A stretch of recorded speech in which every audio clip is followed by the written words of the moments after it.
Inilibing na ang 3 batang nasawi sa pagguho ng lupa sa St. Bernard sa Southern Leyte. Patuloy pa rin ang pagulan sa lugar kaya namang kusa ng lumikas ang ilang residente. Nakatutok pa rin doon live si Julius Segovia. Julius, kamusta na dyan? Mike, buong maghapong maulan dito sa St. Bernard kaya naman lumikas na ang ilang residente mula sa kani-kanilang bahay. Wala mang bagyo, pero mula pa kagabi wala nang tigil ang malakas na ulan sa bayan ng St. Bernard. Nangamba tuloy ang mga residente na maulit ang landslide nitong linggo sa barangay Bolod-Bolod na iginasawi ng 3 bata.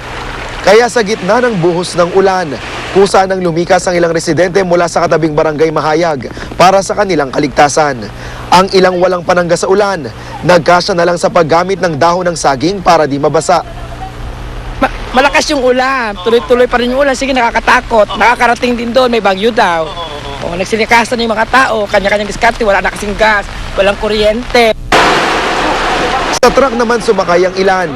3 barangay ang nadagdag sa 15 ng barangay na apektado ng masungit na panahon dito sa St. Bernard. Kaya naman umaabot na sa mahigit 600 pamilya ang inilikas o humigit kumulang 3,000 evacuees. Bukod sa mga eskwelahan, ginamit na ring pansamantalang tuluyan maging ang talipapa at simbahan. Kaya nandito na kami, natakot na kami kasi baka lalakas na naman uli. So malakas yung uwan sa tubig. Gabi, bakwit kami dito. Pagka-araw, uuwi kami.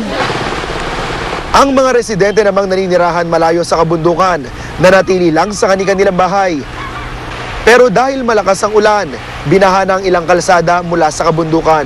Kanya-kanya sila ng diskarte para hindi pasukin ng tubig baha ang kanilang mga bahay. Si Mol, naglagay ng hollow block sa may tarangkahan para may pangharang sa baha. May dala rin kasing putik ang tubig baha. Saka may halong puti kasi kaya pumapasok sa bahay ko. Kaya nilalagyan ko ng hollow block. Isang misa naman ang inialay sa 3 biktima ng landslide nitong linggo bago sila ihatid sa huling hantungan.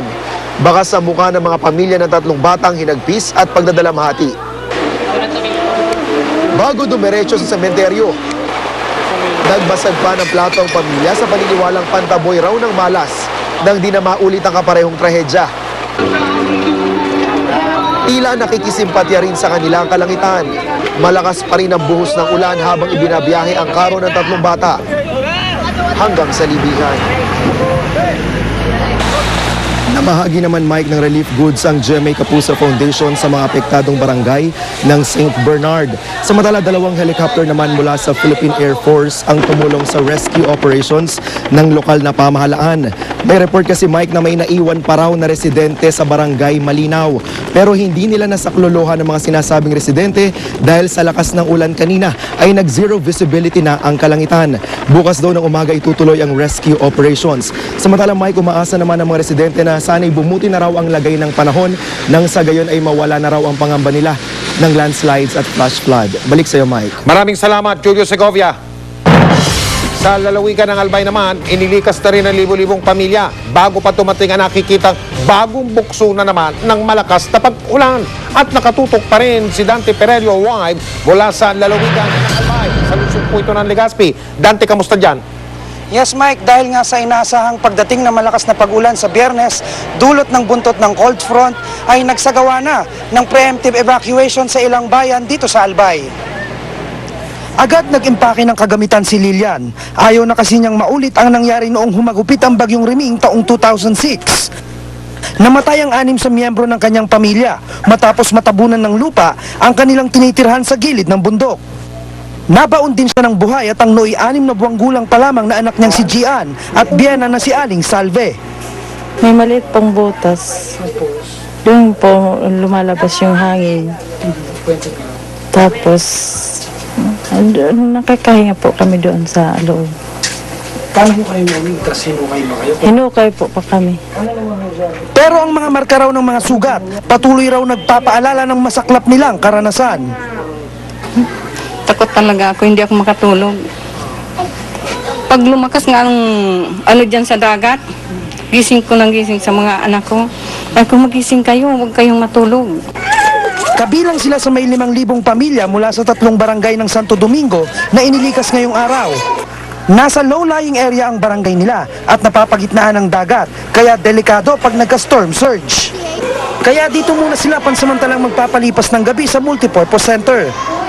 The problem is kung lumatagal to, we're a fourth class municipality, medyo maliit lang yung aming budget. So yun ang naging problema namin kung how to sustain, kung paano yung especially with sa pagkain. Bukod sa Santo Domingo ang Ginubatan, Malilipot, Manito at Bakakay ang 5 bayan sa Albay na itinuturing na critical area. Malapit kasi ito sa paanan ng Mayon Volcano, kung di naman ay nasa may bulubunduking bahagi at tabing dagat, kaya prone sa flash flood at landslide.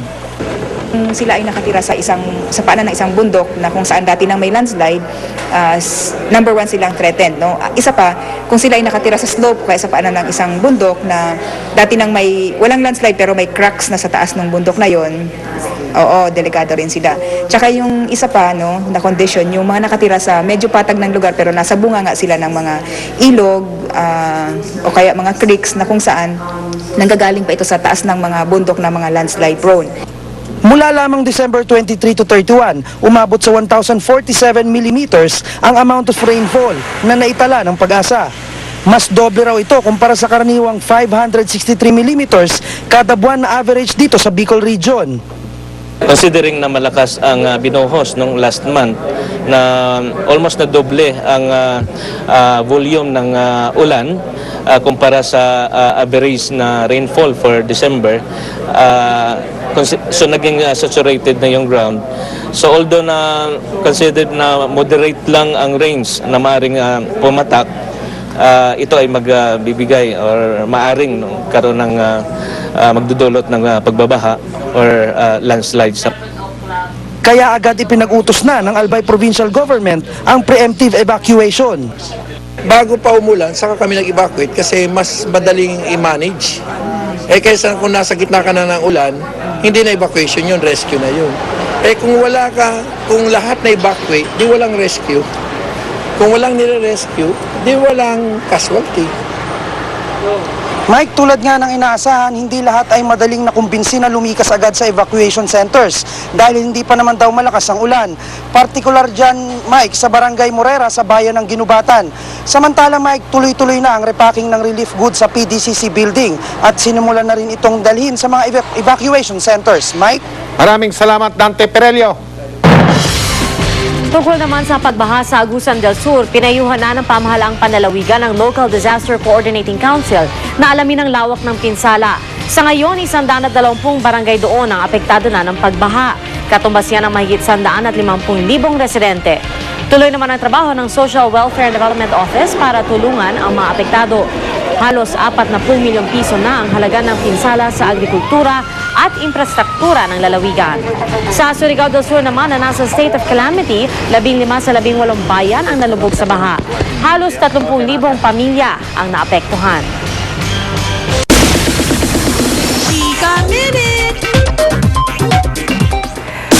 Hey there mga kapuso, eto na maichichika ko sa inyo ngayong gabi.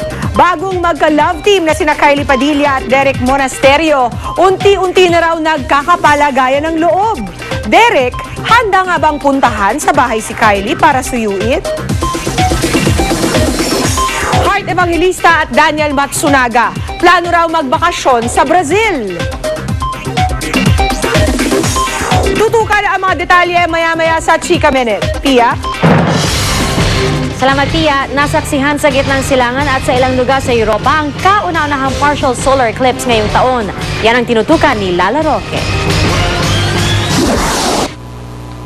Panandali ang nagtago ang araw sa anino ng buwan sa Middle East at ilang bahagi ng Europe.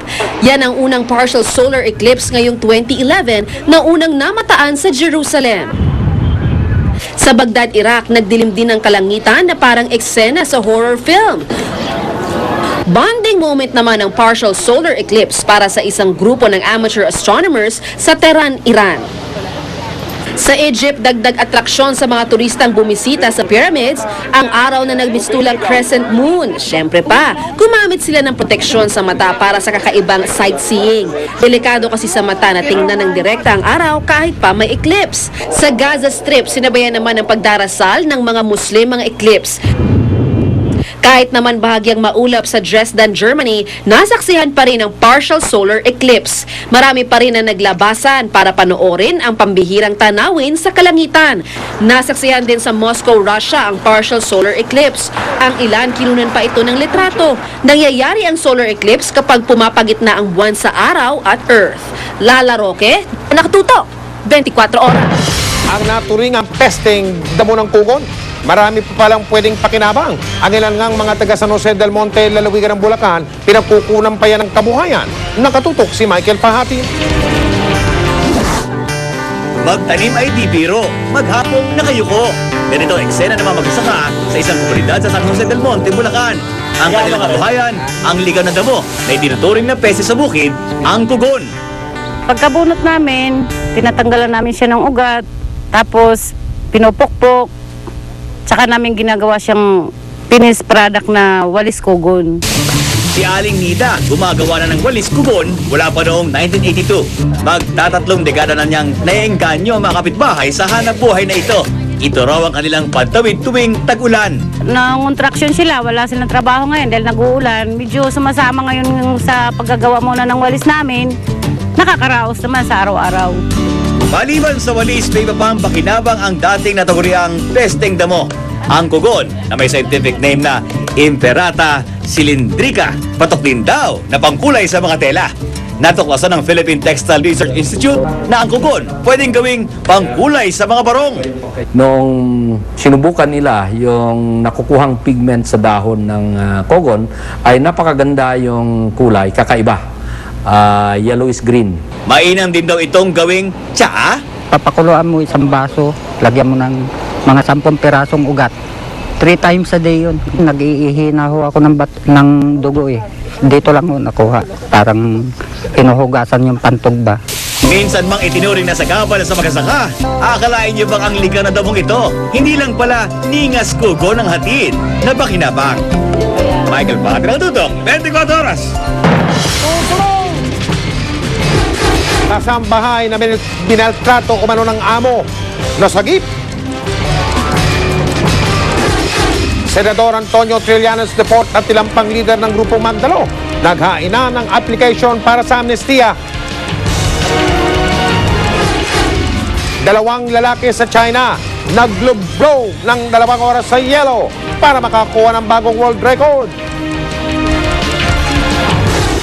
Halos 50 lalaki sa Colombia, ayan, sinuwag ng toro. Mapapanood natin sa pagpapatuloy ng 24 oras.